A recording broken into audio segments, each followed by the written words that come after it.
Bueno, pues bienvenidos a la primera clase de la guía 6. En esta guía y en la siguiente nos adentramos en el mundo de la termodinámica cuántica. Nosotros vamos a ver dos aspectos de este área que, bueno, que ahora vamos a discutir y les voy a presentar un poco por arriba un pantallazo de un poco de qué va este tema. Bueno, empecemos con eso. O sea, empecemos, nada, o sea, voy a hacer un mínimo esquema de qué cosas se ocupa la termodinámica cuántica. Entonces, la motivación, sobre todo para lo que vamos a ver nosotros, es la siguiente. O sea, nosotros ya en, la guía pasada, justo la pasada, no, la anterior, cuando vimos las relaciones de trabajo, un poco el camino que seguimos fue decir, bueno, conocemos las leyes de la termodinámica, sabemos que funcionan perfecto para sistemas muy grandes y queremos saber qué ocurre cuando empiezo a considerar sistemas cada vez más chicos. Bueno, yo voy achicando el tamaño del sistema y ya sé que a medida que vaya achicando el sistema van a ir apareciendo cada vez fluctuaciones más importantes y las relaciones de trabajo lo que hacen es me ponen límites, me ponen vínculos sobre la forma que puedan tener esas fluctuaciones. Bueno, entonces la pregunta, o sea, digamos, de forma natural surge lo siguiente, o sea, si voy achicando el tamaño del sistema, llega un momento en que empiezan a ser importantes las características cuánticas del sistema. Entonces, una primera pregunta que uno se puede hacer es, ¿qué pasa con esas relaciones de trabajo que vimos en la guía, no la pasada, sino la anterior, en la guía 4? ¿Seguirán sobreviviendo cuando tratemos el sistema cuánticamente? Es decir, cuando achiquemos el sistema lo suficiente para que haya que describirlo con la mecánica cuántica. Bueno, resulta que sí siguen valiendo y es lo que vamos a ver en la clase de hoy y es lo que es de lo que va esta guía. Después, un poco en la misma línea, están las máquinas térmicas cuánticas, que es lo que he empezado a ver hoy con... No, hoy... Bueno, ya han empezado a ver con Esteban. Hoy han hablado toda la clase de esto, pero ha habido clases anteriores donde también se ha hablado. Que un poco es la misma idea. Es decir, bueno, ¿cuán chica puede ser una máquina? O sea, yo puedo... O sea, imagínense que me quiero armar la máquina más chica posible. Bueno, en principio esa máquina será un sistema muy chico que tendré que describirlo con las leyes de la mecánica cuántica. Entonces, por eso el estudio de estas máquinas muy chicas formadas por una sola partícula, que puede ser un oscilador armónico o un sistema de dos niveles, entran dentro del mundo de la termodinámica cuántica. Bueno, entonces, estos dos temas tienen que ver con eso que estoy diciendo, de decir, bueno, vamos achicando nuestro sistema y vamos a ver qué pasa con la termodinámica a medida que achicamos el sistema. Pero la termodinámica cuántica también se ocupa de otras cosas y, bueno, acabo de mencionar dos, nada, o sea, no quiere ser una cosa exhaustiva, pero bueno, una de esas cosas de las que se ocupa la termodinámica cuántica es tratar de dar un fundamento más sólido a la física estadística. La física estadística, todos estamos encantados con ella, nos encanta, funciona bárbaro, pero aún así hay cosas que todavía son insatisfactorias y la mecánica cuántica, o sea, hay una subárea dentro de la termodinámica cuántica que trata de dar un fundamento más sólido a esos aspectos. Y bueno, eso al final de la clase de hoy voy a charlar un poquito de esto. Voy a dar una idea vaga de alguna de las ideas que hay adentro de este ítem. Después les voy a dar referencias para que quien quiera indague más. A mí me parece una cosa muy interesante. Pero bueno, en lo que es la práctica, ustedes no van a tener que hacer nada relacionado con este ítem. Pero bueno, me parece que es lindo que al menos escuchen hablar de él y sepan que existe. Y otro ítem de la termodinámica cuántica es esta idea de pensar la termodinámica dentro de un marco más general, que es el marco de la teoría de recursos. Esteban ya les contó de eso. Un poco la idea o sea, la teoría de recursos básicamente, así muy por encima, es lo siguiente. Uno tiene un sistema, es una cosa muy general. Uno tiene un sistema que puede experimentar una gran cantidad de procesos posibles y de entre todos los procesos uno selecciona una subclase de procesos, que son los procesos que va a considerar gratis, digamos. Sí, que va a considerar que son fáciles de hacer o que son factibles en algún sentido. Y entonces, la pregunta que se hace en la teoría de recursos es, dados dos estados del sistema, ¿a qué condición tienen que cumplir estos dos estados para que haya algún proceso de estos factibles, fáciles, gratis, que una esos dos estados? O sea, esto es un marco conceptual muy general. Está claro que la termodinámica entra dentro de este marco. La termodinámica nos dice qué procesos, digamos, dado un estado inicial, a qué estados finales podemos llegar y a cuáles no.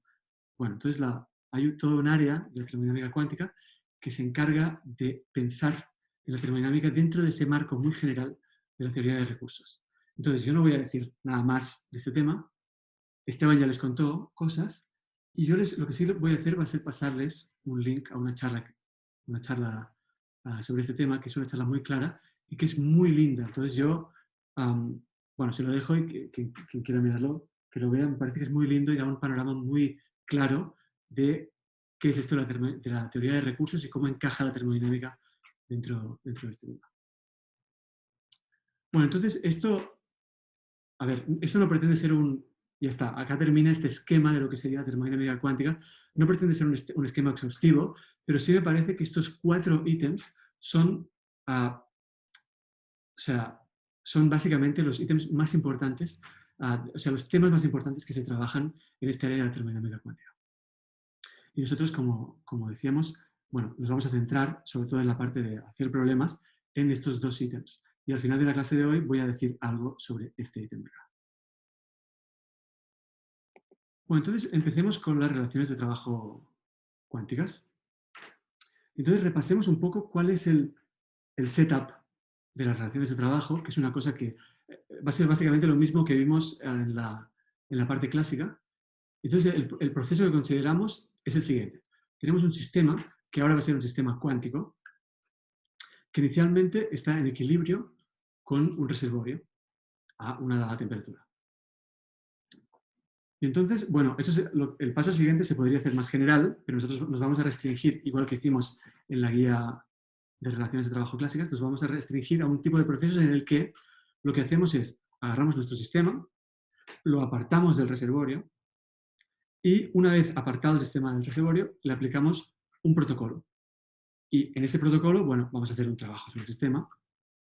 En ese protocolo, lo que va a ocurrir va a ser que el hamiltoniano va a cambiar con el tiempo. O sea, si recuerdan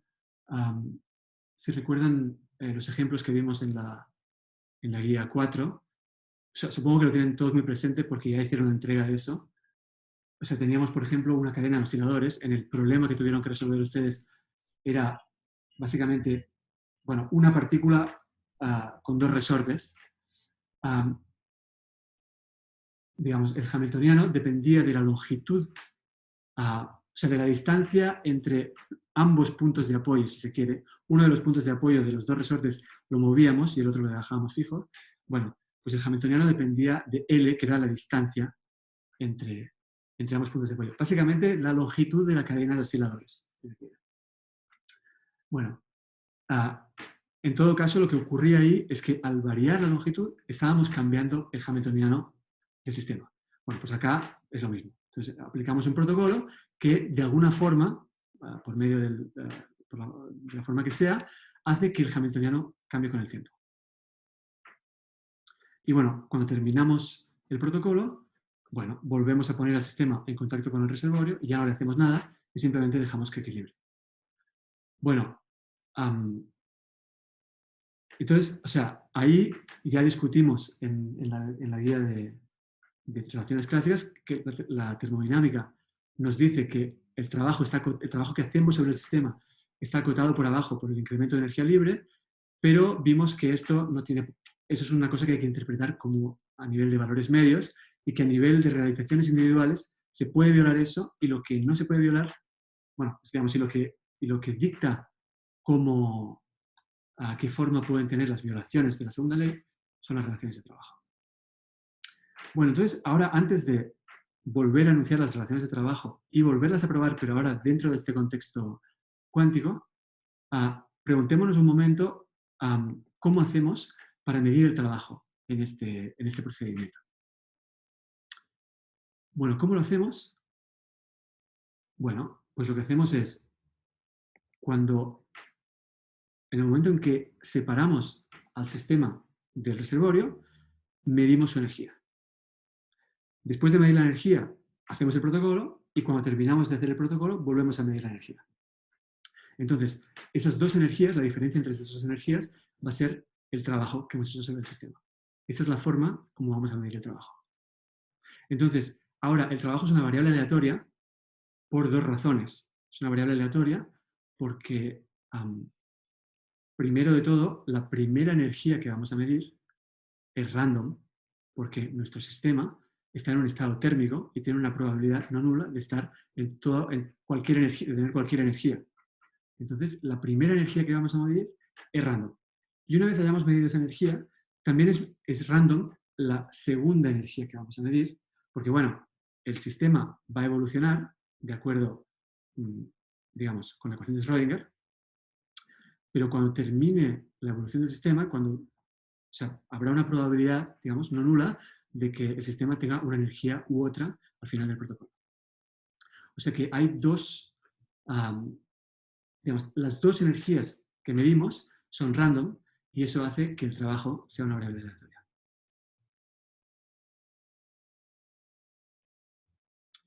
Bueno, entonces vamos a ver Jarzynski. Empecemos con Jarzynski, enunciemos la identidad de Jarzynski, que ya todos la tienen clarísima, escribamos a través de esa fórmula, que vamos a ver que se sigue cumpliendo cuánticamente, y después probémosla en este contexto.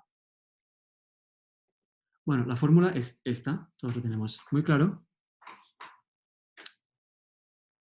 Ya decimos que el trabajo es una variable aleatoria, entonces tomamos un promedio de esta cantidad, sobre todo los posibles valores del trabajo pesados con su probabilidad, y este valor medio nos da esta cosa de acá, donde este delta F es la energía libre final menos la energía libre inicial.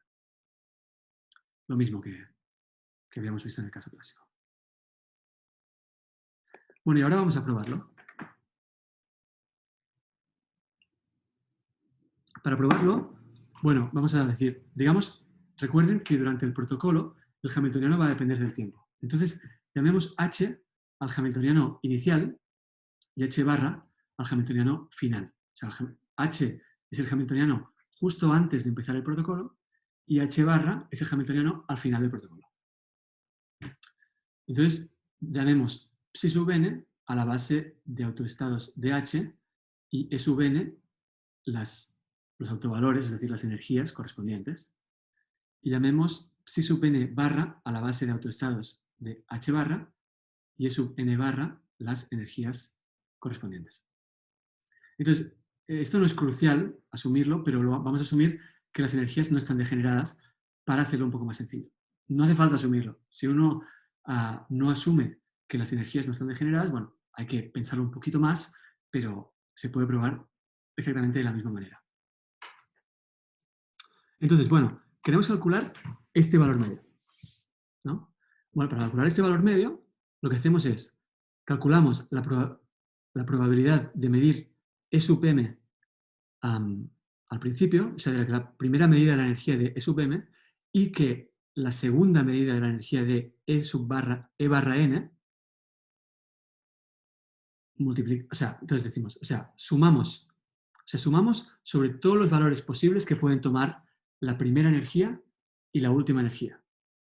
La probabilidad de ese par de valores multiplicado por E a la menos beta por el trabajo correspondiente a ese par de valores, que es la energía final menos la energía inicial.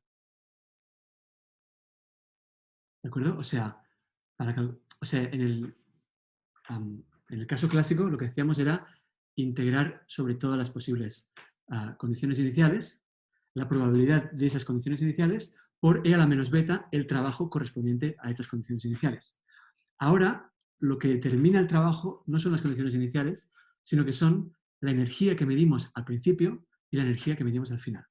Entonces tenemos que sumar sobre todos los posibles valores de la energía que medimos al principio y la energía que medimos al final, la probabilidad de ese par, o sea, esto es la probabilidad de que la primera energía sea E sub m y la última sea E barra n, o sea, sumamos sobre todos los pares de energías la probabilidad de ese par, E a la menos beta el trabajo correspondiente a haber medido ese par.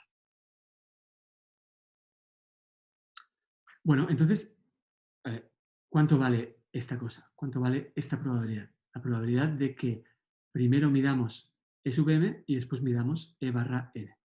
¿Sabes esto? Bueno, apliquemos las reglas de la probabilidad. La probabilidad de que la primera medida me dé E sub m y la segunda me dé E barra n la puedo pensar como la probabilidad de que la primera me dé E sub m multiplicada por la probabilidad condicionada de que la segunda me dé E barra n, dado que la primera me dé E sub m. O sea, esto es básicamente la definición de la probabilidad condicionada. Esto es la probabilidad de una intersección. La intersección del evento primera medida me da E sub m y el evento segunda medida me da E barra n. La condicionada es la de la intersección dividido la probabilidad del evento que aparece a la derecha de la condicionada. O sea, nada, estoy aplicando la definición de la probabilidad condicionada. Bueno, y ahora veamos qué son cada una de estas cosas. Esta probabilidad, la probabilidad de que la primera medida de la energía me dé E sub m, está dada por el hecho de que inicialmente mi sistema está en un estado térmico, está en contacto, o sea, viene de estar en contacto con un reservorio térmico. Entonces, esta probabilidad está dada por el ensamble canónico. Así que esto es E a la menos beta, E sub m dividido la función de partición. O sea, esto de acá es esta probabilidad. Y ahora, la probabilidad de que al final del protocolo midamos E barra n, dado que al principio empezamos con EM, bueno, es aplicar las reglas de la mecánica cuántica. Veamos. Si al principio medimos EM, ya les digo, como estamos en este caso asumiendo que estamos en un caso no degenerado, bueno, eso significa que si medimos EM, estamos en un determinado estado muy concreto, que es este estado psi sub m.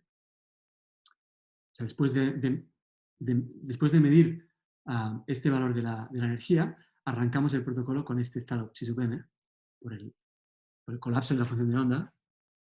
Y entonces, digamos, al aplicar el protocolo, bueno, este estado va a evolucionar de acuerdo con un operador de evolución temporal U. Este U es el operador de evolución temporal asociado al protocolo que hemos impuesto. Significa entonces que, bueno, si la primera medida da E sub m, entonces por el colapso de la función de onda significa que arranco el protocolo en el autoestado correspondiente que es psi sub m. Y al final del protocolo estoy en el estado U sobre psi sub m. Ese es el estado al final del protocolo. Bueno, entonces, ¿cuál es la probabilidad de medir energía E sub n? Bueno, o sea, la probabilidad de medir energía E barra n, bueno, es el producto escalar de mi estado final con el autoestado correspondiente módulo cuadrado.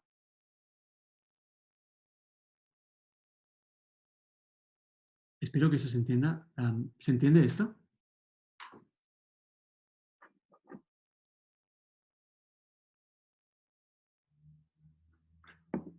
A ver.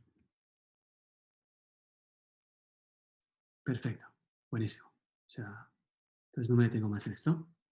Bien. Bueno, entonces esta probabilidad de acá es esto de acá. Bueno, enchufamos esto acá adentro y cuando enchufamos esto acá adentro pasa lo típico que pasa con Jarzynski, que es que esta exponencial de acá, e a la menos beta em, se cancela con, fíjense que acá tengo un e a la más beta em, porque hay dos menos que se cancelan entre sí.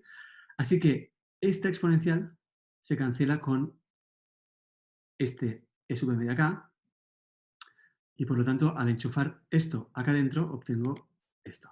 Es decir, me queda solo el e barra n. Y a partir de acá, probar Jarzynski va a ser muy fácil.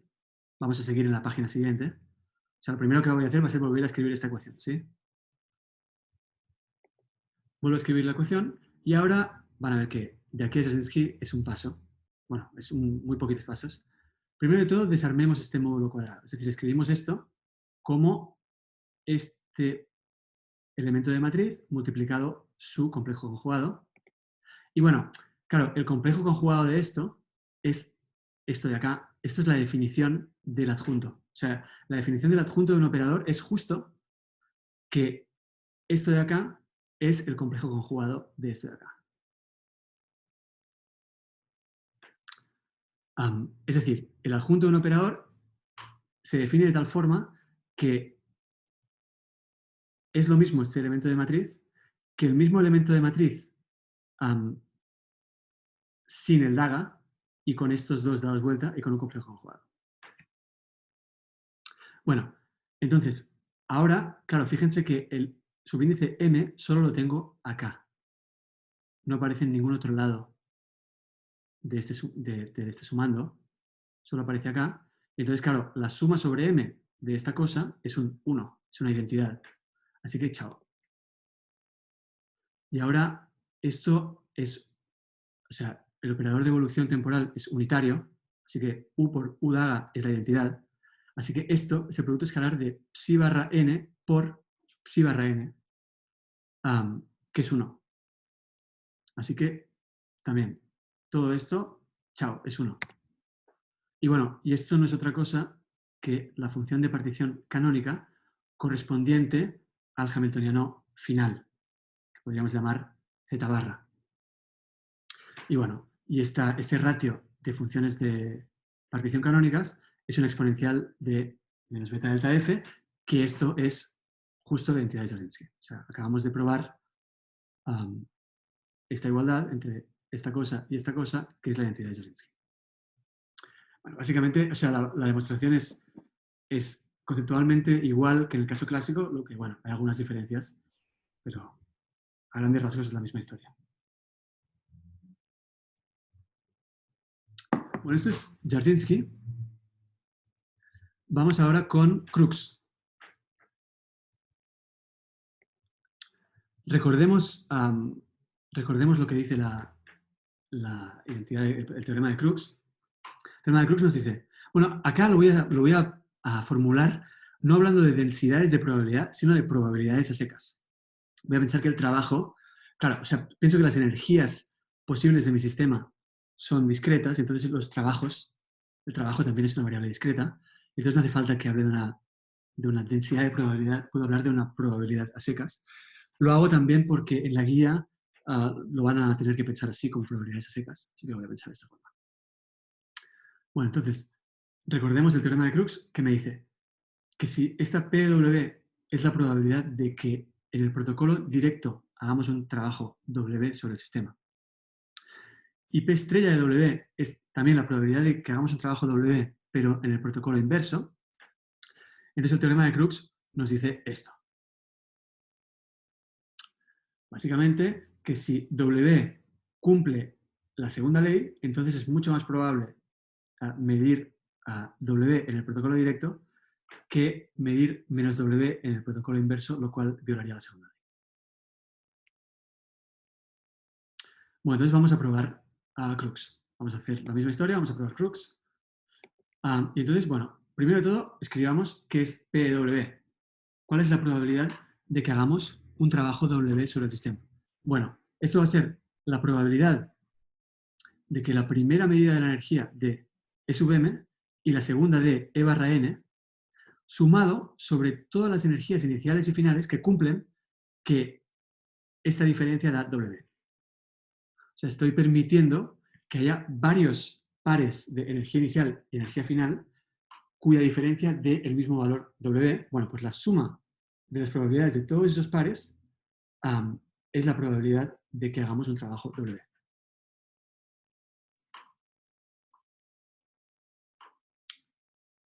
Bueno, entonces, esta probabilidad ya la hemos calculado antes. Enchufamos lo que habíamos calculado antes y obtenemos esta expresión para la probabilidad de hacer un trabajo W. Y ahora escribamos lo mismo para el P estrella de menos W. La probabilidad de que hagamos un trabajo menos W sobre el sistema es la suma de las probabilidades, o sea, en el protocolo inverso, es la suma de las probabilidades calculadas en el protocolo inverso de arrancar con una energía E barra n y terminar con una energía EM, el protocolo inverso, sumado sobre todos aquellos pares de energías que cumplen que EM menos E barra n es menos W. Pero estos pares de energías son los mismos, o sea, esta suma corre sobre los mismos pares que esta suma de acá. Porque los pares que aparecen acá son los que cumplen esto. Y los pares que aparecen acá son los que cumplen que E sub m menos E barra n es igual a menos W, que es lo mismo que decir esto. Es decir, las dos sumas que aparecen acá no corren sobre todos los posibles valores de Mn, corren sobre un subconjunto de los valores posibles de Mn, pero es el mismo subconjunto para ambas sumas. Ese subconjunto está dado por esta relación. Bueno, entonces ahora, esta probabilidad, bueno, la fórmula explícita para esta probabilidad es análoga a esta de acá, digamos. Primero tendríamos que poner acá un canónico, pero ahora el canónico, claro, va a aparecer un E a la menos beta E barra n. Estamos calculando la probabilidad de arrancar con E barra n, va a ser E a la menos beta E barra n, dividido la función de partición canónica correspondiente al hamiltoniano final, que en general va a ser distinta de la función de partición canónica correspondiente al hamiltoniano inicial. Va a ser lo que yo llamo la z barra. Y después acá lo que vamos a tener va a ser, en lugar de arrancar con psi m, vamos a arrancar con psi barra n, o sea, vamos a tener este estado del lado derecho, vamos a terminar con psi m, y el operador de evolución es el que va en el sentido contrario, es decir, que es el u dada. Así que, digamos, la P estrella de menos W está dada por esta fórmula. Es la misma, o sea, digamos, la misma lógica que me llevó a escribir esta expresión, me lleva a escribir esta expresión en el caso del protocolo inverso.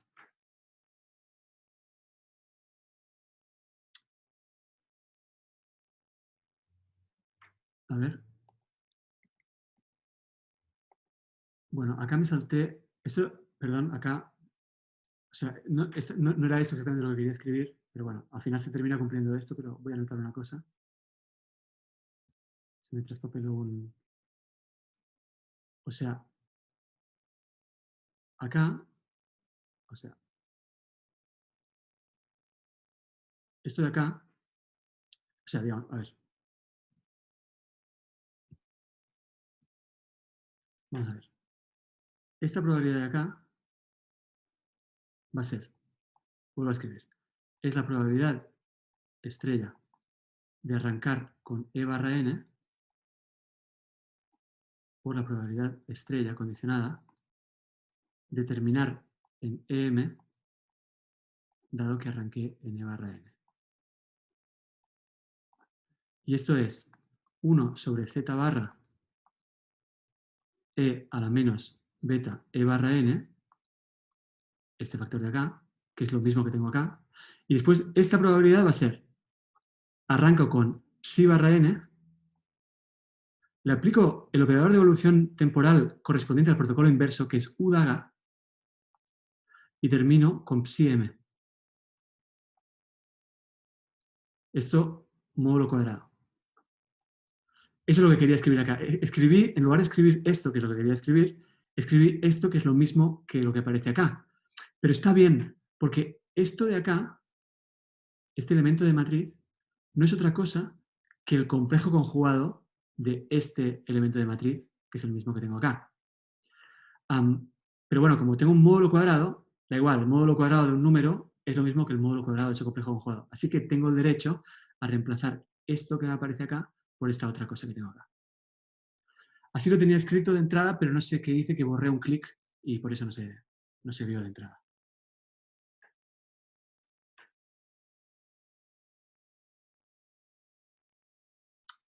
Bueno, entonces, bueno, pues tenemos entonces esta expresión. Y ahora, bueno, recordemos que estamos sumando sobre mn que cumplen esta relación de acá.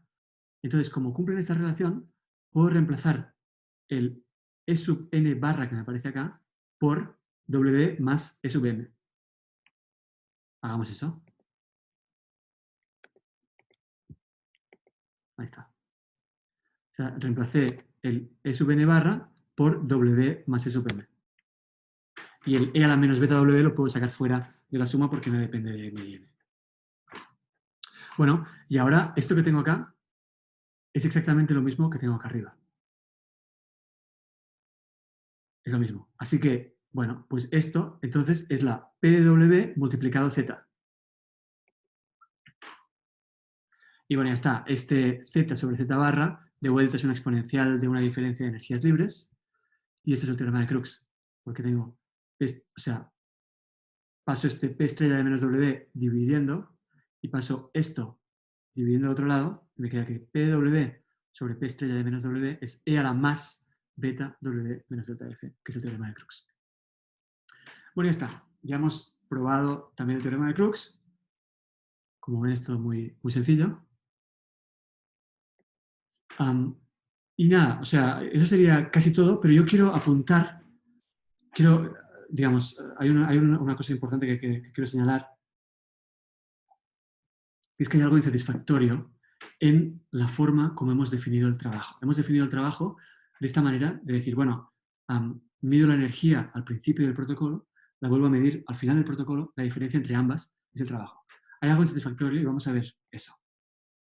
Para verlo, o sea, en realidad lo que hay de insatisfactorio no afecta al caso que hemos estudiado. Es decir, hemos estudiado un caso en el que el estado inicial del sistema es un estado térmico. En ese caso no hay ningún problema. Pero el método que hemos usado para medir el trabajo tendría problemas si estuviéramos interesados en arrancar con un estado distinto, un estado que no fuera un estado térmico. Vamos a ver eso. O sea, supongamos que arrancamos con un estado genérico ρ, que es un estado cualquiera, no tiene por qué ser un estado térmico, que es el estado que hemos venido considerando, estado inicial que hemos venido considerando hasta ahora. Entonces, supongamos que arrancamos con ese estado y tenemos un protocolo que tiene asociado un operador de evolución temporal U. Bueno, entonces la evolución de la matriz densidad, evoluciona de acuerdo con esta ecuación. Fíjense que ρ es una combinación lineal de operadores de la forma psiket, psi-bra. Entonces, al psiket, o sea, se lo evoluciona con el U y al psi-bra se lo evoluciona con el U da A. Por eso la matriz densidad evoluciona de esta forma. Bueno, entonces, tenemos una matriz densidad genérica inicial ρ, tenemos un determinado protocolo que tiene asociado un operador de evolución temporal U y queremos medir el trabajo correspondiente a este proceso por el cual la matriz densidad evoluciona de esta forma. ¿No? Bueno, entonces, o sea, hagámoslo de esta forma como hemos dicho. Es decir, primero medimos la energía inicial, medimos la energía final, etc. Bueno, entonces, ¿qué pasa? O sea, después de medir la energía por primera vez, ¿qué pasa? Bueno, el colapso de la función de onda. El sistema pasa a estar en un estado propio de la energía con una probabilidad que está dada por esta ecuación. Esto ahora quizá no le suena, que la probabilidad sea esto, quizá no lo ven obvio. Vamos a escribirlo en un segundo. O sea, digamos, la probabilidad, o sea, digamos, a ver, digamos que nuestra matriz densidad inicial ρ es una matriz densidad cualquiera, vamos a decir que es suma por i de p sub i, si sub i, si sub i, significa que tengo una probabilidad pi de haber preparado el estado si sub i. Entonces, ¿cuál es la probabilidad de que al medir la energía me dé E sub n? Bueno, va a ser la suma sobre todos los estados de mi ensamble, la probabilidad de estar en ese estado, por la probabilidad de medir E sub n si estoy en ese estado, que sería psi sub n, es el autoestado correspondiente, por psi sub i, módulo cuadrado. O sea, la probabilidad de medir E sub n es sumo sobre todos los estados de mi ensamble, probabilidad de estar en ese estado, por la probabilidad de medir E sub n si estoy en ese estado. Bueno, ahora desarmo este módulo cuadrado, me queda suma por i, p sub i,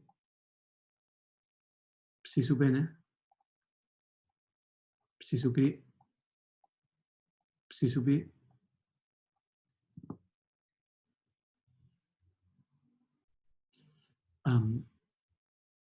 psi sub n. Y ahora, la suma sobre i de p sub i con estos psi sub i es la rho. Así que esto de acá no es otra cosa que psi sub n, rho, psi sub n. Así que cuando estoy en un estado rho, la probabilidad de medir E sub n es el valor de expectación de rho en el estado correspondiente. Bueno,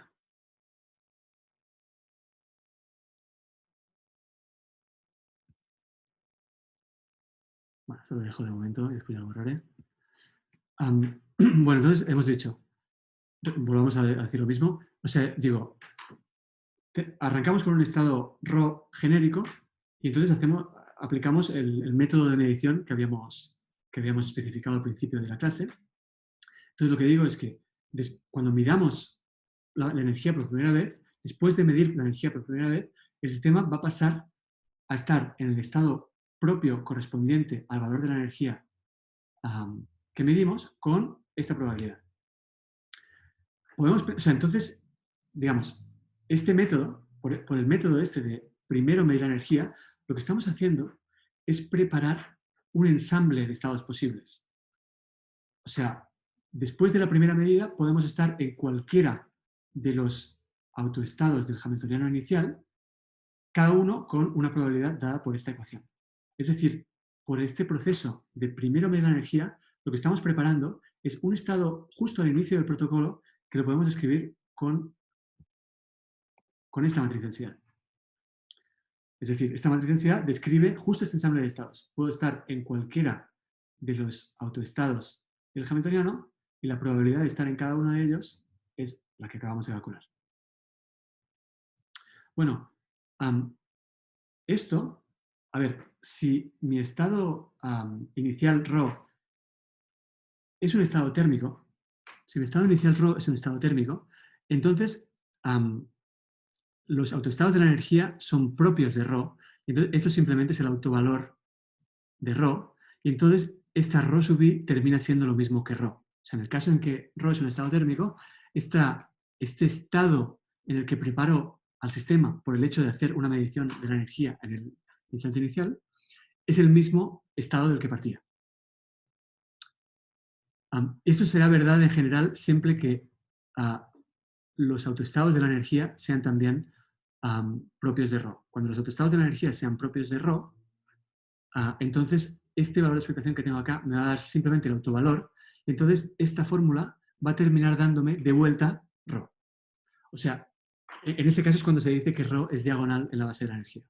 Pero en general, esta ρ sub i es distinta de ρ, o sea, porque esta ρ sub i es diagonal en la base de la energía. Tiene a los psi sub n como autoestados.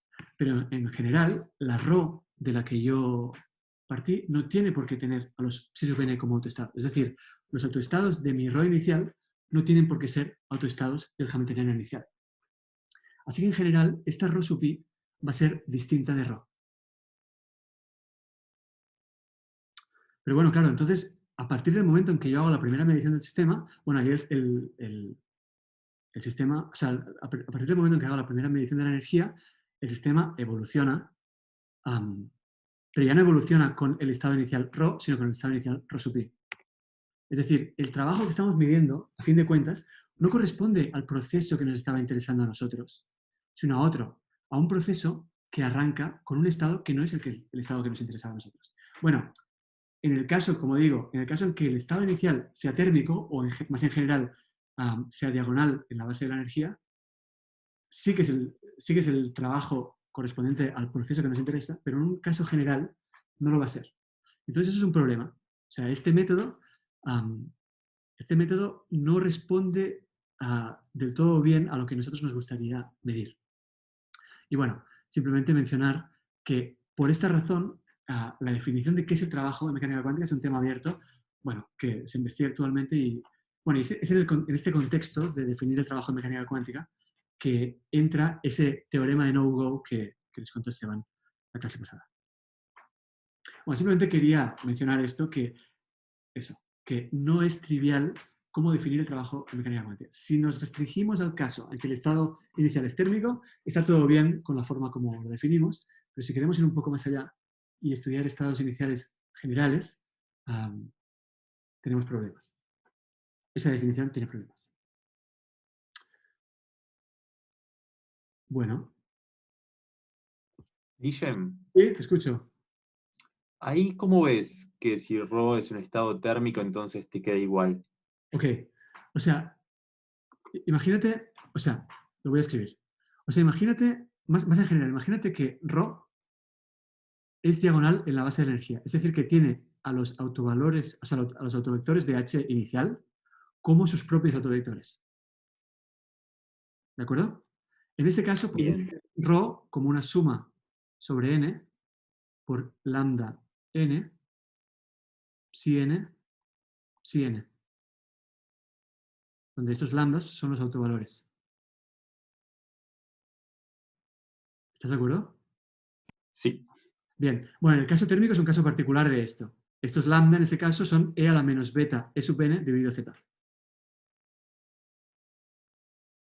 ok, bien.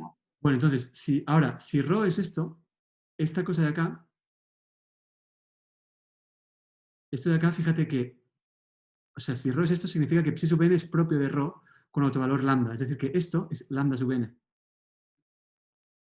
O sea, porque rho actuando sobre psi sub n me da lambda sub n por psi sub n. Bueno, como eso son norma 1, me queda lambda sub n. Así que de vuelta, al final, esta suma vuelve a ser rho. Ok, bien, bien. Ahora, en un caso general, o sea, en ese caso particular en el que mi rho era diagonal en la base de la energía, bueno, rho sub pi es lo mismo que rho. Pero en un caso general no va a ser así porque rho sub pi es diagonal en la base de la energía. Mientras que un rho, entonces claramente si rho no lo es, entonces rho sub pi no va a poder ser igual a rho. Y Guillem, el estado térmico, eh, o sea, el hecho de asumir que se puede escribir, digamos, bueno, siempre en realidad, ¿no? Se puede escribir algo en una base diagonal. Digo, mi pregunta es, vos escribiste ahí un row abajo que está escrito en autoestados del Hamiltoniano, ¿Sí? y vos me decís, bueno, en el caso de un estado térmico, el lambda n es e a la menos beta de energía dividido la función de partición. Sí. Eh, Mi pregunta es, o sea, un estado térmico se puede escribir así, en términos de los Claro, o sea, autoestados de la energía. tiene esta particularidad. O sea, el estado térmico rho, en ese caso rho, es e a la menos, como operador es e a la menos beta hamiltoniano dividido z. Y, o sea, en el caso térmico, eso es lo que es un estado térmico. Y esto es lo mismo, digamos, esto es una forma de decir que rho es 1 sobre z, suma sobre todos los autovectores del hamiltoniano, e a la menos beta por la energía de ese autovector, por el ket bra del autovector. O sea, en general, una rho genérica no va a tener a estos vectores como autovectores, pero la rho térmica sí los tiene. Claro, claro, lo veo, lo veo. Ahí pusiste, digamos, una identidad, se podría ver. O sea, no, no, no, no. Perfecto, sí, sí, exactamente, sí, sí, es así. Metí una identidad acá. Muy bien, lo has hecho muy bien. Acá meto una identidad y para cada uno de los términos, este e a la menos beta h sobre cada término me da un e a la menos beta n. Ok, ok, bien. Finalmente, lo has hecho perfectamente.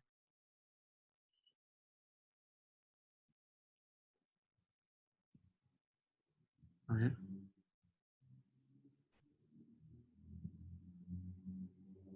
Martín dice, se puede ver que entonces el proceso de dos mediciones siempre subestima el trabajo porque podría pensar en un trabajo extra, que es el de matar las coherencias en la primera, en n, en la primera medición. Um,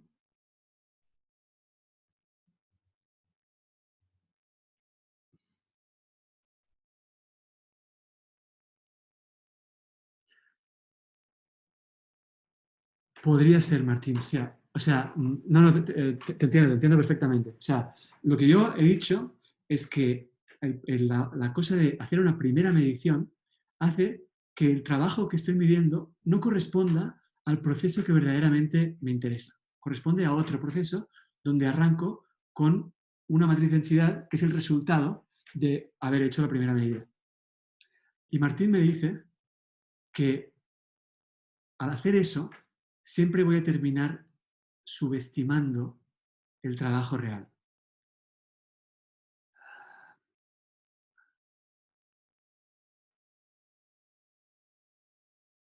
No estoy seguro, Martín. O sea, Martín dice porque de alguna forma, como si estamos gastando una cierta energía en pasar de RAW a RAW sub i. Eso es lo que dice Martín, me parece.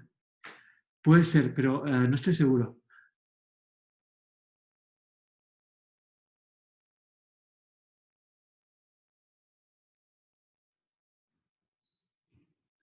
No estoy seguro. Bueno, ok, o sea, bueno, si tú tienes un argumento, dilo, porque estaría bueno entender esto. Pero yo ahora mismo no lo puedo asegurar. No quiero decir algo de lo que no estoy seguro. En todo caso, lo voy a pensar. Ahí.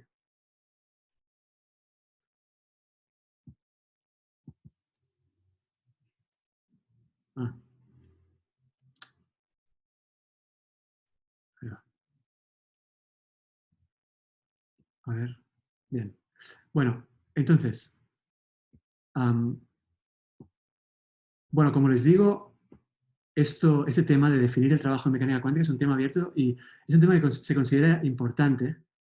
Porque, bueno, o sea, ya hemos dicho, o sea, les he contado que para el caso que nos interesa a nosotros, esto no es realmente relevante porque nosotros arrancamos con un estado térmico y entonces no pasa nada. Pero bueno, o sea, a uno se podría preguntar, bueno, ¿qué pasa con las relaciones de trabajo si en lugar de empezar con mi sistema en contacto con un reservorio térmico, lo pongo en contacto con un reservorio que no está en un estado térmico exactamente, sino que es una cosa un poquito más rara? Bueno, entonces ahí sí que tendría un problema con mi definición del trabajo y habría que repensarlo. Bueno, entonces hay todo un tema que, bueno, después al final de la clase les voy a pasar un review sobre este tema. Bueno, eso es todo en cuanto a las relaciones de trabajo.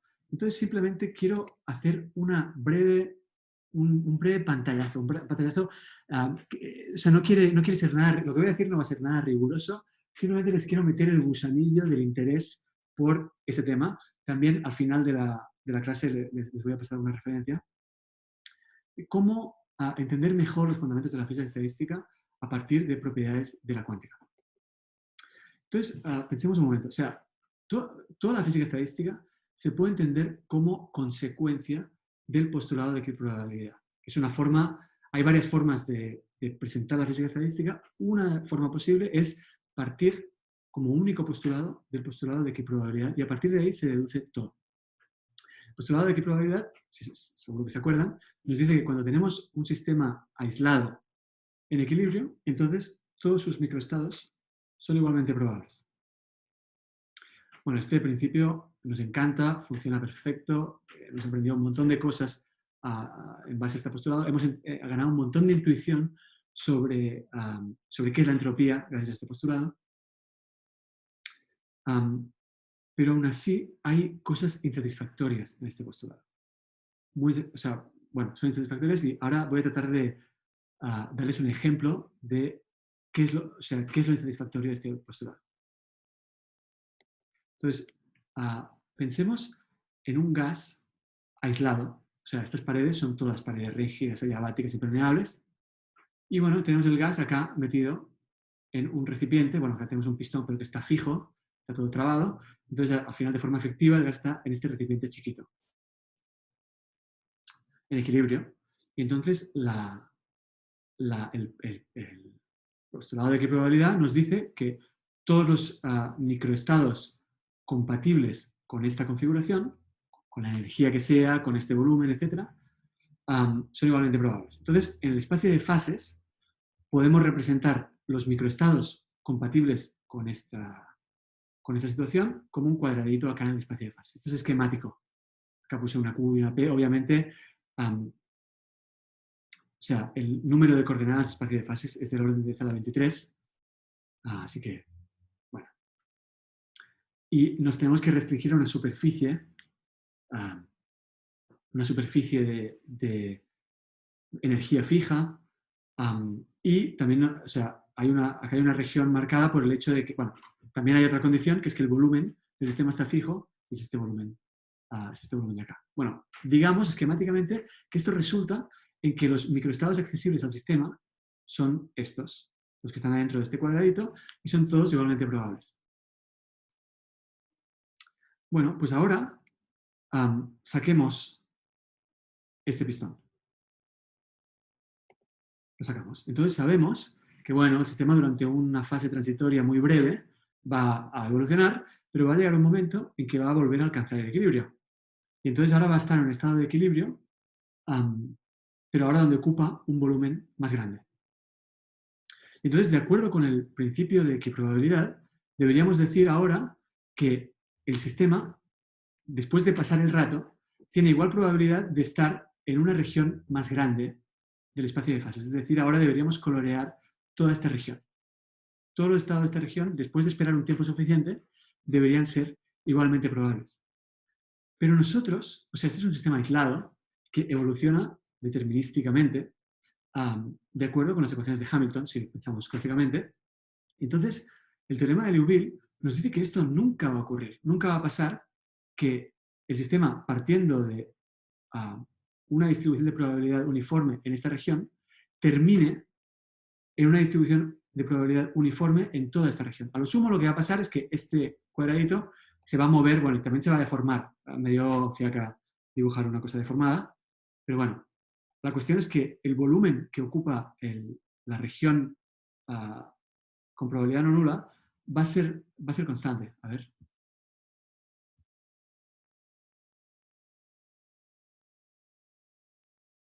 Martín dice, vas a tener un chorizo horizontal con muchas posibles Qs, pero menos Ps que antes. Bueno, sí, claro, va a haber muchas más Qs, es verdad.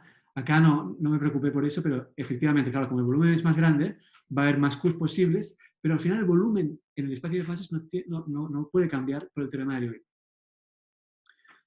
Bueno, entonces, ¿cómo es esto? O sea, acá hay un problema. Acá hay un problema, porque el principio de equiprobabilidad, o sea, no estoy, digamos, yo debería ser capaz de recuperar el principio de equiprobabilidad dinámicamente y no lo estoy haciendo. O sea, estoy asumiendo el principio de equiprobabilidad en este estado y ahora digo, bueno, esto ya lo tengo y ahora cuando saco esto yo puedo predecir lo que va a pasar determinísticamente y no recupero, ni por mucho tiempo que espere, nunca voy a recuperar la situación que me dicta el principio de equiprobabilidad. Bueno, entonces aquí un enfoque, una posibilidad, y esto es lo que se suele pensar clásicamente.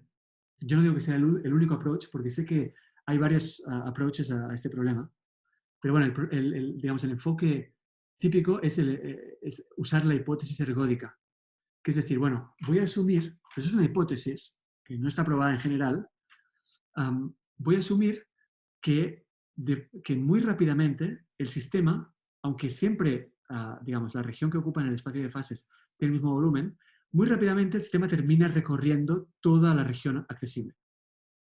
Esa es la hipótesis ergódica. Y bueno, al final, cuando yo hago cualquier medida, las medidas no son instantáneas. Las medidas de cualquier cosa que yo quiera hacer, cualquier medida que yo quiera hacer, lleva un cierto tiempo. Entonces, en realidad, cualquier medida termina siendo un promedio temporal. Un promedio temporal sobre un tiempo que va a ser muy chico. Pero si resulta que el sistema recorre toda la región accesible muy rápido, en un tiempo más corto que el tiempo que yo tarde en hacer esa medida, entonces de forma efectiva es como si de forma efectiva se termina cumpliendo el postulado de equiprobabilidad, termino teniendo la misma probabilidad de encontrar el sistema en cualquier lado de este cuadrado discontinuo. Bueno, eso es una forma de pensar eso, pero bueno, habría que ver que esto efectivamente sea así, que verdaderamente el sistema termine recorriendo toda la región accesible del espacio de fases y que lo haga suficientemente rápido para que este argumento funcione. Bueno, no sé muy bien cómo es el estatus de esto. Lo que sí puedo asegurar es que esto no pasa de ser una hipótesis que, bueno, se puede comprobar en algunos casos, pero no es una cosa no es una cosa general.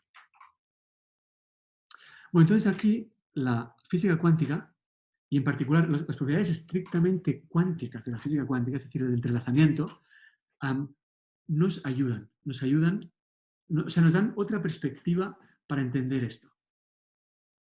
Entonces yo esto se lo voy a explicar de una forma, bueno, se lo voy a explicar muy por arriba, pero realmente el paper es un paper muy cortito, muy sencillo. O sea, yo les animo a que, si les copa la idea, les animo a que lo miren, porque está muy bien el paper. Bueno, entonces vamos a pensar una situación que no es exactamente la que describí, sino un poco distinta.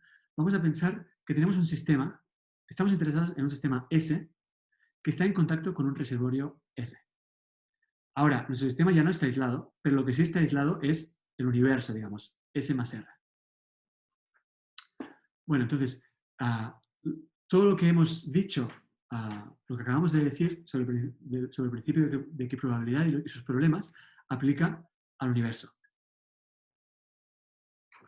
Bueno, entonces, el universo tiene la energía fija. Entonces, ahora vamos a pensar esto cuánticamente.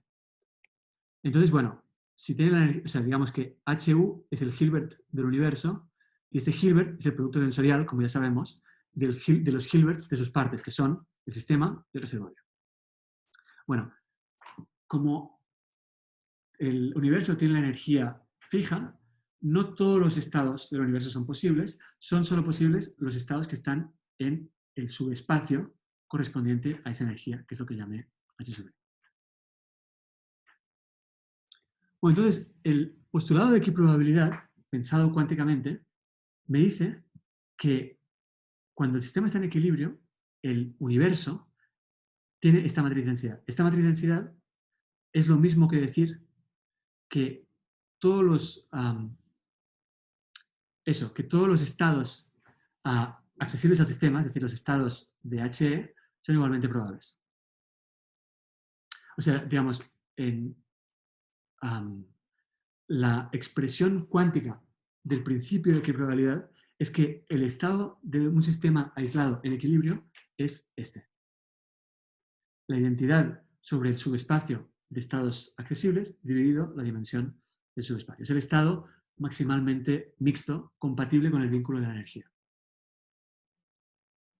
Bueno, y cuando el sistema, o sea, cuando el universo esté en este estado dictado por el postulado de equiprobabilidad, entonces nuestro sistema de interés, el sistema S, ¿en qué estado estará? Bueno, pues en la reducción de omega a S, que nosotros ya estudiamos en la clase pasada cómo es esto del estado reducido.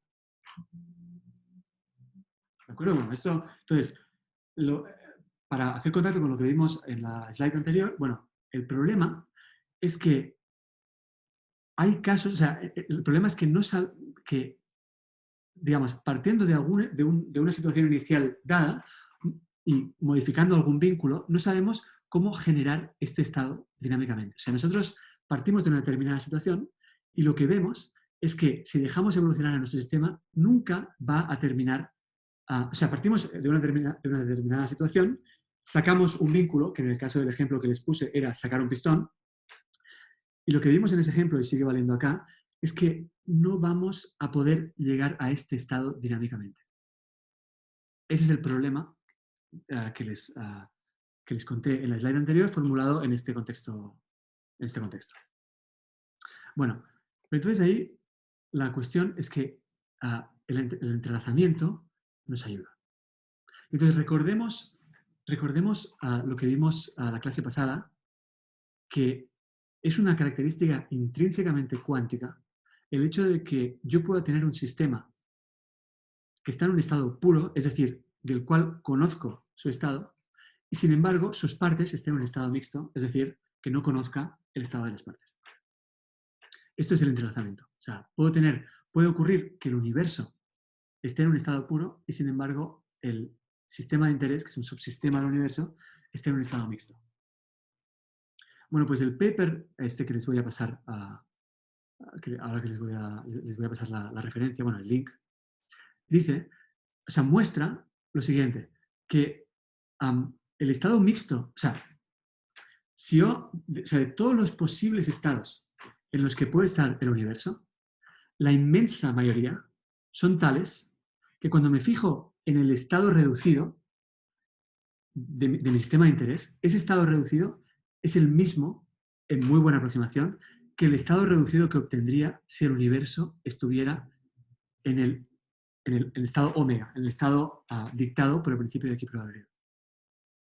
Es decir, lo que muestra este paper es que incluso aunque incluso aunque el universo no esté en ese estado que dicta el principio de equiprobabilidad, para el sistema de interés, para el sistema S, es como si lo estuviera. Para la inmensa mayoría de los estados posibles en los que puede estar el universo. Entonces, ok, no sabemos generar dinámicamente el estado maximalmente mixto que dicta el principio de equiprobabilidad para el universo, no lo sabemos generar, pero no importa, porque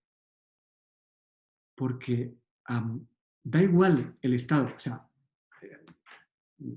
da igual en qué estado esté el universo, que el sistema S, el sistema de interés, lo va a ver, a los efectos de todo lo que le ocurra al sistema de interés, va a ser como si el universo estuviera en el estado maximalmente mixto.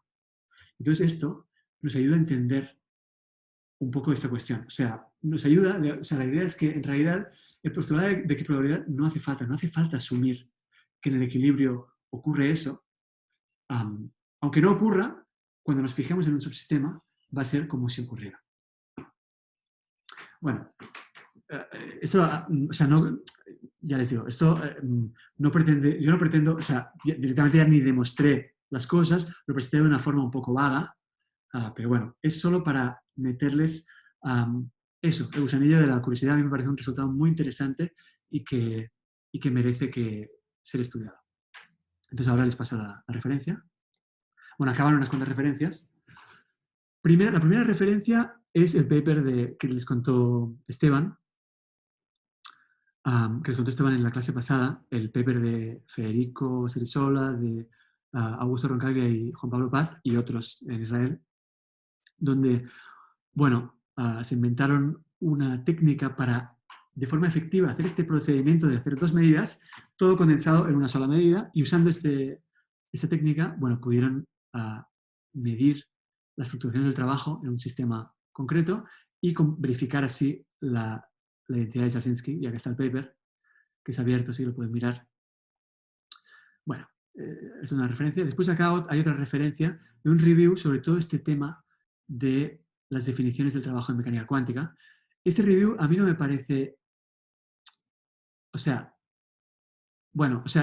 referencia la pongo para que la chusmeen si quieren, pero este paper, por ejemplo, está buenísimo. Este paper no es tan sencillo, es decir, quizá lo empiezan a mirar y se pierden un poco. Bueno, se lo pongo para que vean, para el que tenga curiosidad que lo mire, pero no me gusta tanto este review. Bueno, después, acá está el paper de Popescu que les conté ahora un poco por arriba. Les recomiendo mucho que lo miren, es muy cortito y muy, muy lindo.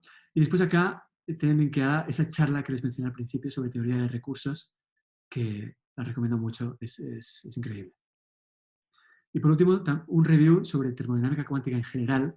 Tampoco me gusta muchísimo este review, pero está bien para el que quiera que tenga un panorama un poco de cuáles son los temas que se estudian en termodinámica cuántica. Bueno, eso es todo en cuanto a lo que quería contar. Antes de terminar, vamos a terminar enseguida, pero antes de terminar, me gustaría, porque para esta guía, la guía de relaciones de trabajo cuánticas, vamos a tener una sola clase, no dos, solo esta clase, pero al mismo tiempo la guía solo tiene un problema. Así que bueno, pero al mismo tiempo el problema tampoco es que sea corto, es un problema un poco largo. Entonces vamos a pasar un momento por arriba de ese problema y les voy a dar algún tip muy breve. A ver.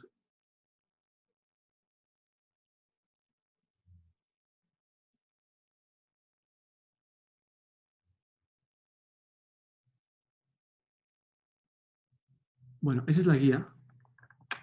La guía tiene un solo problema. Entonces, el problema se trata de verificar las relaciones de trabajo cuánticas, la relación de Jarzynski, en un caso sencillo. Y el caso es el siguiente. El sistema es un spinum medio. Y este spinum medio interactúa con un campo magnético. Entonces, inicialmente, cuando el sistema está en contacto con el reservorio, el campo magnético está fijo y apunta en una determinada dirección, digamos la dirección X. Entonces, el hamiltoniano es este de acá. Y entonces, cuando aplicamos todo el proceso que dijimos antes, es decir, separamos el sistema del reservorio, medimos la energía, y entonces arrancamos el protocolo. El protocolo, en este caso, consiste en hacer que el campo magnético rote con una velocidad angular constante. Es decir, el campo magnético va a estar dado por esta expresión. Y entonces el hamiltoniano, que en general el hamiltoniano de la interacción de un spin con un campo magnético está dado por esta ecuación, pues en este caso, cuando el campo magnético rote, el hamiltoniano, como función del tiempo, va a estar dado por esta expresión. Bueno, entonces, claro, en este caso, fíjense que siempre, en cualquier instante, hay solo dos, o sea, el módulo del campo magnético está fijo, es siempre el mismo. El campo magnético cambia en el tiempo, pero no lo hace su módulo. Lo único que cambia en el tiempo es la dirección en la que apunta el campo magnético. Entonces, ¿cuáles son los valores posibles de la energía? Bueno, o sea, esto de acá lo podemos pensar como, a ver,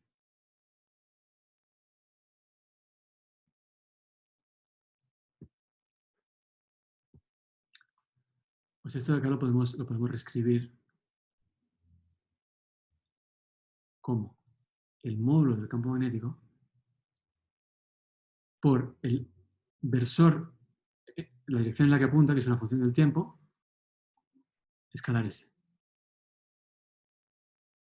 Bueno, entonces, claro, este operador n escalar S solo tiene dos autovalores posibles, que son más y menos un medio. Entonces significa que la energía en cualquier instante solo puede valer dos cosas, o bien más un medio o bien menos un medio. Entonces eso significa que el trabajo que hagamos sobre el sistema solo puede tomar tres valores. El trabajo puede ser que sea B, o que sea menos B, o que sea cero. El trabajo va a ser B si la primera energía es menos un medio y la segunda energía es más un medio. Va a ser menos B si la primera energía es más un medio y la segunda energía es menos un medio. O sea, cuando digo un medio quiero decir B medios. Y va a ser cero cuando la primera energía sea igual a la segunda energía. Puede ser o bien más B medios las dos, o bien menos B medios las dos. O sea, el trabajo solo puede tomar tres valores. Y acá está la fórmula de,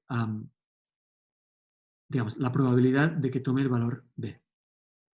Bueno, lo que van a tener que hacer ustedes en este problema es calcular explícitamente las probabilidades de todos los valores del trabajo, de estos tres valores del trabajo, y con esas probabilidades verificar que se cumple Jarzynski.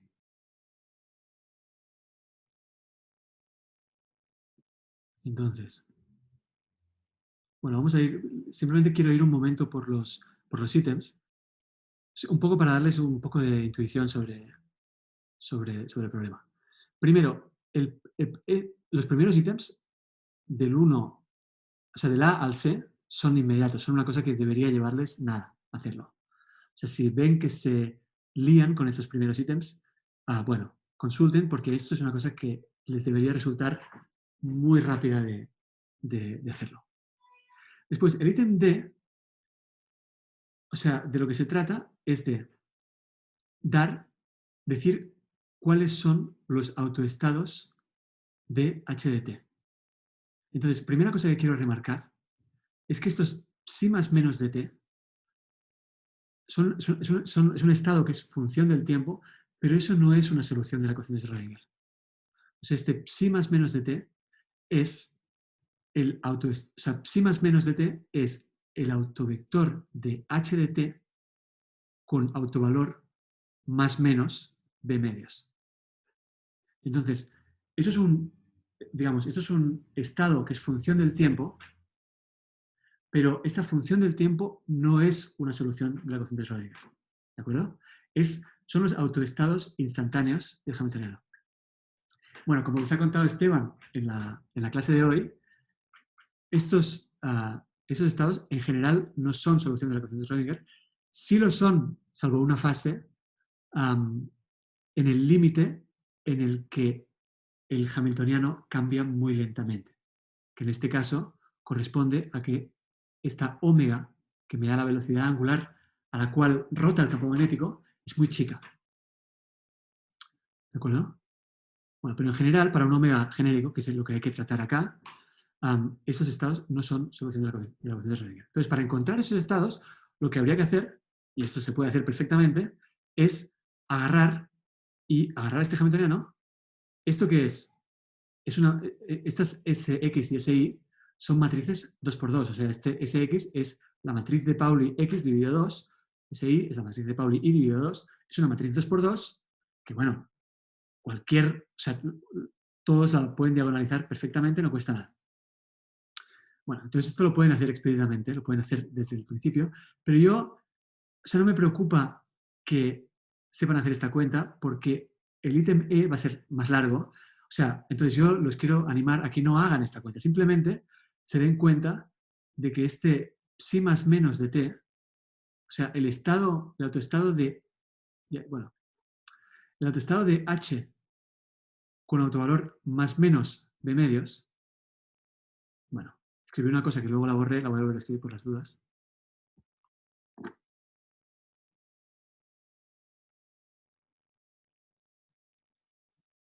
O sea, de vuelta vuelvo a escribir eso. Lo escribí hace un momento. Esto es B por N de T, escalar S. Bueno, el autoestado es psi sub más, este tau es el tiempo final. Bueno, pues este estado psi sub más de tau, o de psi sub más de T, digamos, da igual, ¿cuál va a ser? Bueno, va a ser el autoestado de este operador con autovalor menos un medio. O sea, el más, psi sub más, que es el autovector con energía más b medios, bueno, es el autovector del operador n escalar s con autovalor menos un medio. Y el psi sub menos es el autovector de este operador con autovalor más un medio. Bueno, y los autovectores de este operador, yo ya se los di la clase pasada, y ahí se los quiero animar, que simplemente particularicen la fórmula que yo les di la clase pasada, para que no pierdan tiempo con esto. Entonces vamos a la fórmula que yo les di la clase pasada, se lo muestro acá. A ver.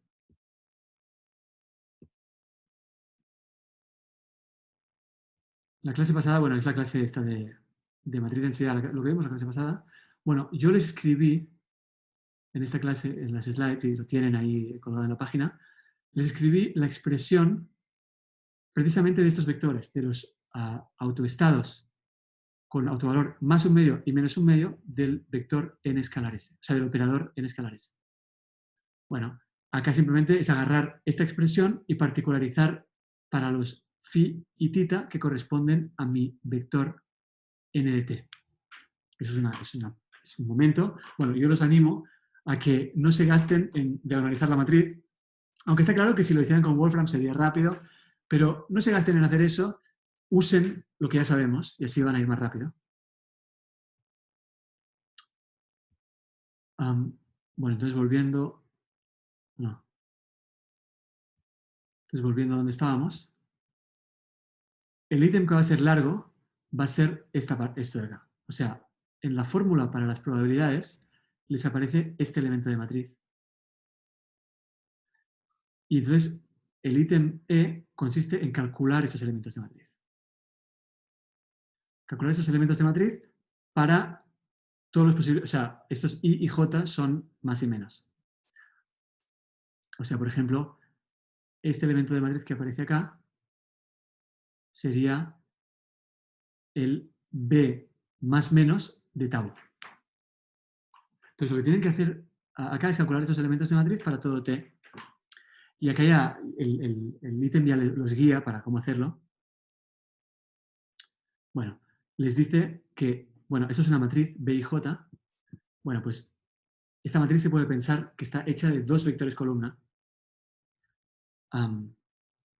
El B más y el B menos. Estos vectores columna serían estos BJ. Bueno, pues la ecuación, se van a dar cuenta fácilmente, que la ecuación de Schrödinger implica que estos vectores columna BJ, cumplen esta ecuación de acá, que es como una ecuación de Schrödinger. O sea, nuestro hamiltoniano, el hamiltoniano de verdad de nuestro sistema, depende del tiempo. Es este hamiltoniano de acá. Pero este vector BJ, que me da esos elementos de matriz que me determinan todo lo que yo necesito saber,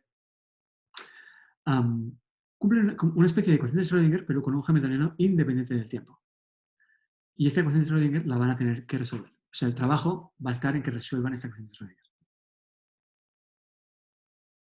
Y entonces yo les quiero, o sea, una vez la resuelvan, van a poder determinar quién es esta matriz B y J, y sabiendo quién es esta matriz B y J, van a saber cuáles son esos elementos de matriz que aparecen en las expresiones para las probabilidades del trabajo, y entonces van a poder calcular esas probabilidades.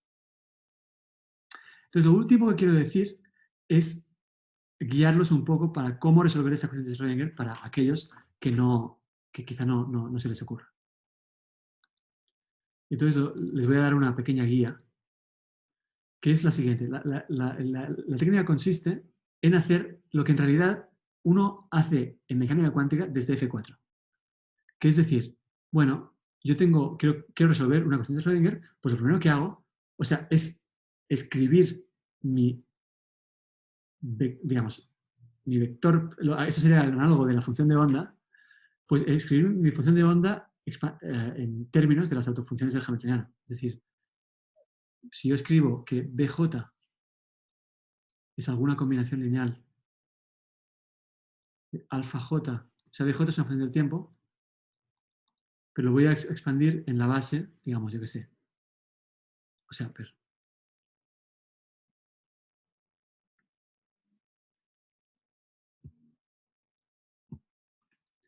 sea, los coeficientes, o sea, lo voy a escribir en la base de autovectores de esta matriz.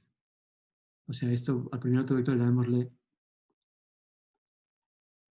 U, por decirle de alguna forma, y al segundo autovector llamémosle B.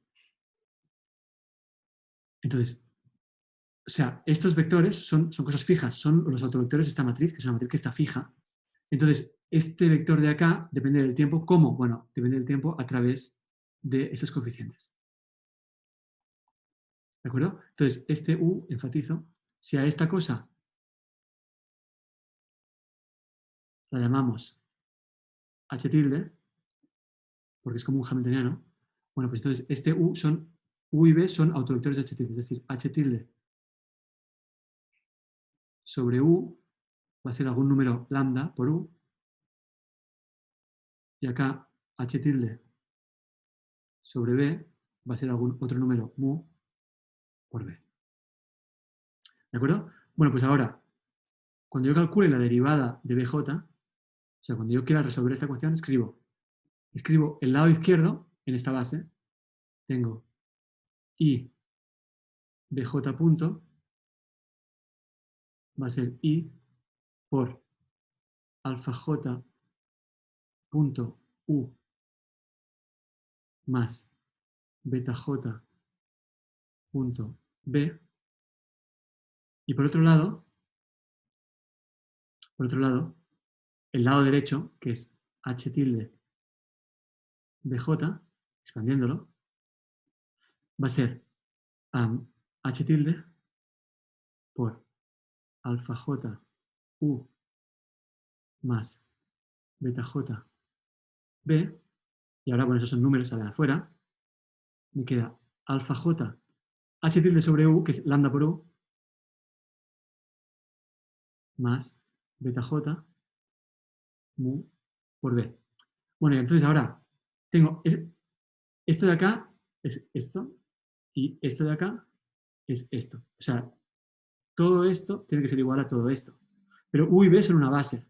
Entonces, para que esto sea igual a esto, los coeficientes de cada elemento de la base tienen que ser iguales. Entonces, lo que tengo que tener es que I alfa J punto tiene que ser igual a lambda alfa J y I beta J punto tiene que ser igual a mu beta J. Bueno, entonces esto es facilísimo de resolver. alfa j, entonces, de t, que me cabe.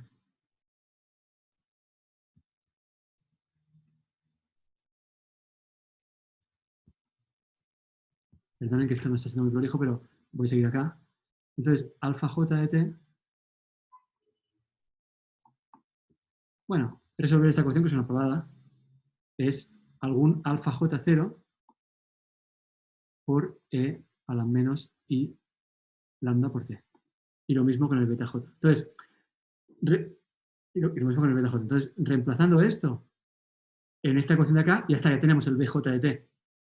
Si tenemos el bj de t, significa que tenemos los dos vectores columna que forman la matriz B, y con estos vectores columna tendremos la matriz B. Bueno, entonces, para hacer esto del todo, hay que calcular quiénes son estos U, quiénes son U y B, y quiénes son lambda y mu. Y además, habrá que determinar también quiénes son estos coeficientes, digamos, estos coeficientes que quedaron acá, alfa j0. Y bueno, para el beta j, pues habrá un beta j0, que también habrá que determinarlo, imponiendo la condición inicial adecuada. Bueno, esto quería ser una guía para que hagan este ítem, que es el ítem más, digamos, el ítem que les va a costar más de este problema.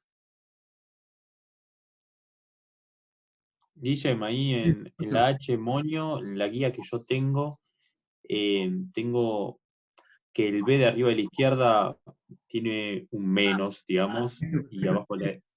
Sí, había un typo ahí, lo corregí. O sea, esto Ok, haces muy bien en decírmelo. Quiero decir algo. Claro, yo subí la guía hace una semana, pero ayer me di cuenta de un typo y lo corregí. Y ya puestos, también agregué alguna cosita para ayudarlos un poco más. Entonces, o sea, por ejemplo, agregué esta fórmula, que es uno de los elementos de la matriz B, para que la tengan como referencia, para que vean que tienen que llegar a esto. Y si no llegan, bueno, y también les va a servir como guía para hacer los otros componentes. Pero sí, bien, gracias, Gonza, por recordarme esto. bien, perfecto. Bueno, esto es cualquier cosa, ya saben, consulten. Pero bueno, esto quería ser un poco un tip para orientarlos en la resolución de este problema. Bueno, esto me quedó, lo voy a borrar.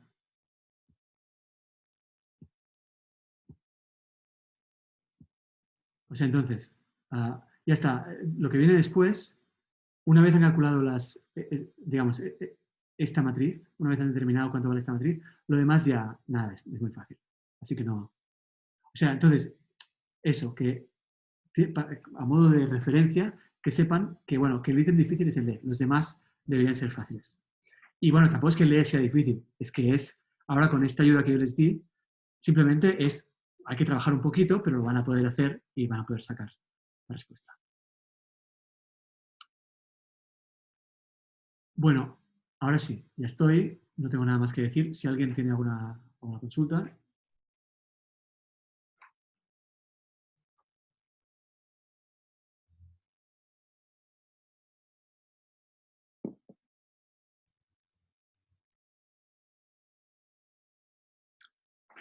Bueno, entonces voy a parar la grabación y en todo caso después seguimos charlando.